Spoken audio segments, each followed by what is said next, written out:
एक गांव में एक बहुत ही गरीब परिवार रहता था। उस परिवार में बस मनोहर और उसकी पत्नी लता रहते थे। मनोहर माली का काम करता था। उनकी कोई संतान नहीं थी। मीना हर दिन मंदिर जाती और हमेशा भगवान से अपने लिए एक संतान मांगती थी। एक दिन जब मनोहर काम के बाद जंगल में लकड़ी लेने जाता है तो वहाँ उसे दूर से बड़ी चमकती हुई चीज दिखती है। ये इतनी तेज क्या चमक रहा है? मेरी आंखों में इतनी तेज रोशनी लग रही है।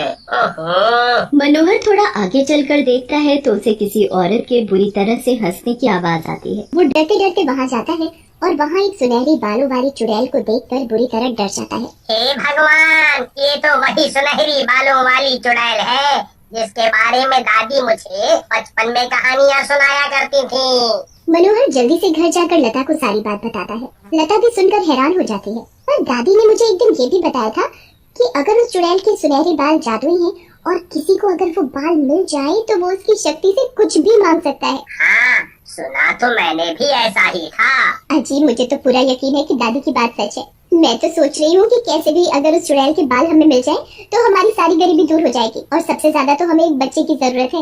इतने ख्वाब मत देखो लता। हाँ, देखो जी, आप तो चुप ही रहो। मैं तो उस चुड़ैल के बाल लेकर ही रहूंगी। मुझे दादी ने बताया था कि अमावस की रात को ही उसके बाल काटने चाहिए। तो बस अब मुझे उस रात का ही इंतजार है। और हाँ, इस चुड़ैल के बारे में किसी को मत बताना वरना सब काम खराब हो जाएगा। ओहो, तुम्हें जो करना है करो। मैं किसी को कुछ नहीं बता रहा, पर अगर कुछ गड़बड़ हुई तो उसे भी तुम ही भुगतना, समझी?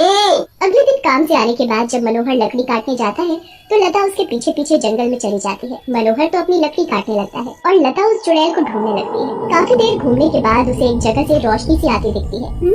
वहाँ जरूर कुछ है, मुझे जाकर देखना चाहिए। लता जाकर देखती है तो वो रोशनी एक गुफा के अंदर से आ रही होती है जहाँ सुनहरे बालों वाली चुड़ैल रहती है। लता छुपकर उस चुड़ैल को देखने लगती है। चुड़ैल एक बड़े शीशे के आगे खड़ी होकर अपने बाल काट रही होती है। उसके बाल इतने लंबे होते हैं कि पूरी गुफा में चारों ओर फैले हुए होते हैं। चुड़ैल अपने बालों को देख देख कर बहुत खुश हो रही होती है। मेरे जादुई बाल कितने सुंदर हैं। इनकी चमक ने ही तो मुझे आज तक जवान रखा है और हमेशा रखेगी। चुड़ैल जब अपने आप को शीशे में देखकर खुश हो रही होती है तो अचानक लता की नजर वहाँ पर पड़ी कुछ लाशों पर जाती है जो बिल्कुल ऐसे सूखी पड़ी होती हैं जैसे उनके शरीर से सारा खून चूस लिया गया हो। लता का ये सब देखकर बड़ा दिमाग खराब होता है। वो इतना डर जाती है कि तुरंत वहाँ से अपने घर भागती है। लता के पड़ोस में काफी भीड़ हो रही होती है जिसे देखकर लता वहीं रुक जाती है। अरे शीला, यहाँ इतनी भीड़ क्यों हो रही है और ये कालू की बीवी इतना रो क्यों रही है? अरे कल रात से कालू का कुछ अता पता नहीं है। रात को यहीं घर के आंगन में सो रहा था पर सुबह वो वहाँ नहीं था। समझ नहीं आ रहा कि वो कहाँ चला गया। तुम्हें पता है परसों से मालती का पति भी गायब है। समझ नहीं आ रहा सब कहाँ गायब हो रहे हैं। ओह, ये तो बहुत बुरा हुआ। लता के दिमाग में वही सब घूम रहा होता है। रात बहुत हो जाती है और सब गांव वाले सो जाते हैं। लता को पता होता है कि वो चुड़ैल किसी न किसी आदमी को लेने जरूर आएगी, इसलिए वो जाग रही होती है और अपनी छत पर छुपकर उस चुड़ैल के आने का इंतजार करने लगती है। थोड़ी देर में लता का शक सच में बदल जाता है। चुड़ैल अपने लंबे सुनहरे बालों के साथ वहाँ आकर घूमने लगती है। आज मैं किसको लेकर जाऊं? किसको किसको किसको? मुझे लगता है मुझे किसी मोटे ताजे आदमी को लेकर जाना चाहिए, उससे मेरे बाल ज्यादा मजबूत होंगे। चुड़ैल फिर एक एक करके लोगों के घर में झांकने लगती है। उसके बाद उसे एक बहुत मोटा आदमी सोता हुआ दिखता है। चुड़ैल उस आदमी को अपने बालों में लपेट कर बाहर ले आती है और उड़ती हुई उस आदमी को अपनी गुफा में ले जाती है। हे भगवान, ये तो मोटे चाचा को भी ले गई। पर आखिर ये ऐसा क्यों कर रही है? मुझे इस बात का पता लगाना ही होगा। लता जंगल में जाती है और उस चुड़ैल की गुफा के बाहर खड़े होकर सब देखने लगती है। चुड़ैल गाँव के उस आदमी को अपने बालों में लपेटे हुए होती है और उस पर कुछ जादू करने लगती है। मुझे छोड़ दो, मुझे जाने दो। आखिर तुम मेरे साथ क्या करना चाहती हो? तो मुझे यहाँ लाई हो। मैं तुझे इसलिए यहाँ लाई हूँ ताकि तुझे निचोड़कर तेरे खून को अपने बालों में लगाऊं और अपने बालों की चमक और जादुई शक्तियाँ बरकरार रख सकूं। आखिर इन शक्तियों की वजह से ही मैं आज तक जिंदा और जवान हूँ। उसके बाद चुड़ैल उस आदमी को अपने बालों में ऐसे जकड़ लेती है कि उस आदमी का सारा खून निचोड़कर चुड़ैल के बालों में बहने लगता है। खून मिलते ही चुड़ैल के बाल और चमकने लगते हैं। इनकी शक्तियाँ बढ़ते ही ये कितने ज्यादा खूबसूरत लगने लगते हैं। पर मुझे इनकी चमक बनाने के लिए हर दिन एक आदमी का खून अपने बालों को पिलाना ही होगा। ओह, ये चुड़ैल तो आदमियों के खून से अपने बालों की शक्तियों को बढ़ा रही है और इसलिए ये आज तक जिंदा है। मुझे जल्द ही इसका राज गांव वालों को बताना होगा, वरना ये गांव के सभी आदमियों को मार डालेगी। लता जल्दी से गांव वापस आती है और फिर उसके मन में अपने बच्चे को लेकर ख्वाहिश जागने लगती है। अगर मैंने इस चुड़ैल के बारे में बता दिया तो गांव वाले इस चुड़ैल के बाल नष्ट करके इसे मार डालेंगे, और अगर इसके बाल नहीं रहे तो मुझे मेरा अपना खुद का बच्चा कभी नहीं मिल पाएगा। लता बड़ी ही दुविधा में आ जाती है। वो सोचती है कि या तो वो गांव वालों को चुड़ैल का सच बताकर उनकी जान बचा ले या खुद उस चुड़ैल के बाल ले ले। लता को ये भी पता था कि चुड़ैल के जादुई बालों की शक्तियाँ तभी काम करेंगी जब तक चुड़ैल जिंदा है, इसलिए वो चुड़ैल के बाल लेने के बाद भी उसे मार नहीं सकती थी। लता यही सब सोचती हुई घर पहुंचती है तो मनोहर उसका घर पर पहले से ही इंतजार कर रहा होता है। इस वक्त तुम कहाँ से आ रही हो? मुझे सच सच बताओ।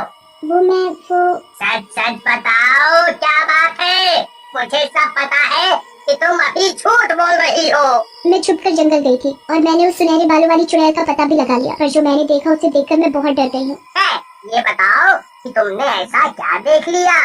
आपको पता ही होगा कि कैसे गांव के आदमी रोज गायब हो रहे हैं। दरअसल वो चुड़ैल उनको ले जाती है, उनका खून निचोड़कर अपने बालों में लगाती है, जिससे उसके बालों की शक्ति बनी रहती है और वो चुड़ैल जवान बनी रहती है। हे भगवान, अब तो जल्द ही हमें उसे खत्म करना होगा।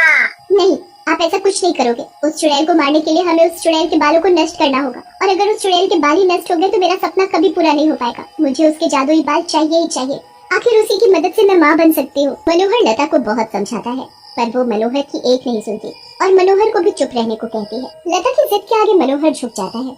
उसके बाद सुनहरे बालों वाली चुड़ैल आए दिन किसी आदमी को उठा कर ले जाती। गांव वाले बड़े ही परेशान थे, पर उनको तो पता ही नहीं था कि ये सब सुनहरे बालों वाली चुड़ैल का काम है। मनोहर और लता अपना मुंह सिल लेते हैं और किसी को चुड़ैल के बारे में नहीं बताते। लता तो बस अमावस की रात का इंतजार करती रहती है कि कब वो रात आएगी और वो उस चुड़ैल के बाल काट कर अपने मन की सारी इच्छाएं पूरी कर पाएगी। कुछ दिनों बाद जब अमावस की रात आती है तो लता जल्दी से चुड़ैल की गुफा तक पहुंच जाती है। उसके एक हाथ में कैंची होती है और दूसरे हाथ में लालटेन। लता गुफा के बाहर छुपकर खड़ी हुई होती है कि अंदर से फिर किसी आदमी के चीखने की आवाज आती है। लगता है आज फिर इसने गांव के किसी आदमी को पकड़ लिया, पर मुझे क्या, मुझे तो बस बाल काटने हैं और यहाँ से फटाफट निकलना है। लता जैसे ही छुपकर गुफा के अंदर जाने लगती है तो उसकी आंखें फटी की फटी रह जाती हैं। चुड़ैल तो उस रात उसी के पति मनोहर को अपने बालों में लपेटे हुए होती है।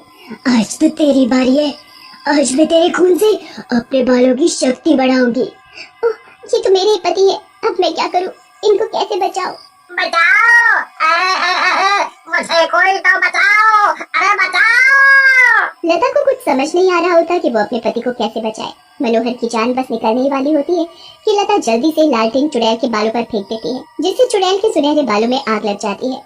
अरे अरे ये क्या हो गया? मेरे बाल, पानी कहाँ है, पानी कहाँ है? मैं आग कैसे बुझाऊं? चुड़ैल पागलों की तरह चिल्लाने लगती है और इधर उधर पानी के लिए भागने लगती है, पर उसे कहीं पानी नहीं दिखता। चुड़ैल की ताकत खत्म होने लगती है। कुछ ही देर में चुड़ैल के सारे बाल जल जाते हैं और वो गंजी हो जाती है। गंजी होने के बाद जैसे ही चुड़ैल अपना चेहरा शीशे में देखती है तो वो ये बर्दाश्त ही नहीं कर पाती और उस शीशे में ही समा जाती है। तुमने मुझे बचा लिया लता, वरना तो मैं आज मर ही जाता। अब मुझे समझ आ गया कि ऐसे कुछ भी हासिल करना गलत है। 1 साल बाद उनके घर एक बेटी भी जन्म लेती है और मनोहर को एक अच्छी जगह पर काम भी मिल जाता है। दोनों बहुत ही खुशी खुशी अपनी बेटी के साथ रहते हैं।